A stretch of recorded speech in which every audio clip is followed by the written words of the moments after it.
অন্যান্য প্রান্তের পাশাপাশি শামশেরগঞ্জেও প্রবল ঝড় বৃষ্টি, ক্ষতিগ্রস্ত বেশ কিছু বাড়িঘর এবং গাছপালা। ক্ষতির সম্মুখীন আম চাষি এবং লিচু চাষিরাও।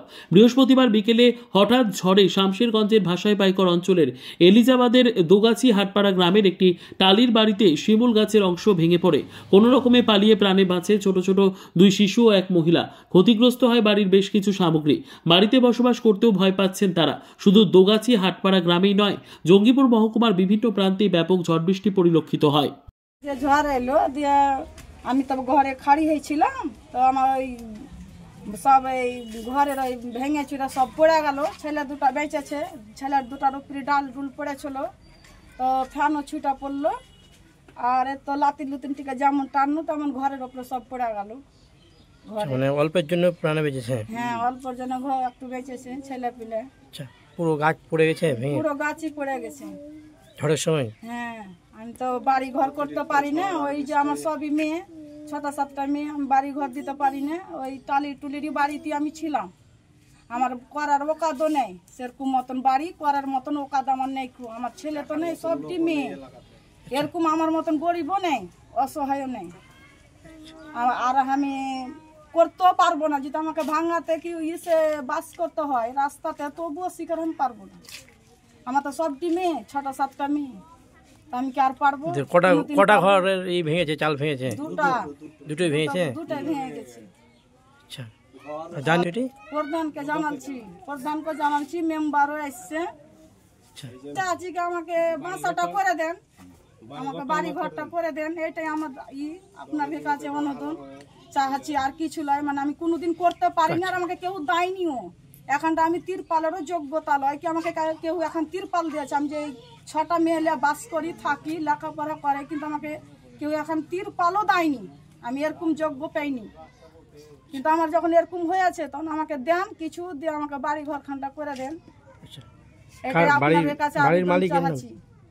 কার বাড়ি এটা? কি নাম মালিক? এলিজাবাদ, নাজমে আলম। আচ্ছা, কোথায় এটা গ্রাম? এলিজাবাদ। তো দোগাছিতে এসে থাকছি আমরা। হ্যালো ফ্রেন্ডস, আমি ডক্টর মোহাম্মদ জাকিরুল ইসলাম। আজকে আপনাদের সাথে শেয়ার করব কিভাবে হোমিওপ্যাথি চিকিৎসার মাধ্যমে বাত ব্যথা আরোগ্য হয়। আমার পাশে এক ভদ্রমহিলা বসে আছেন।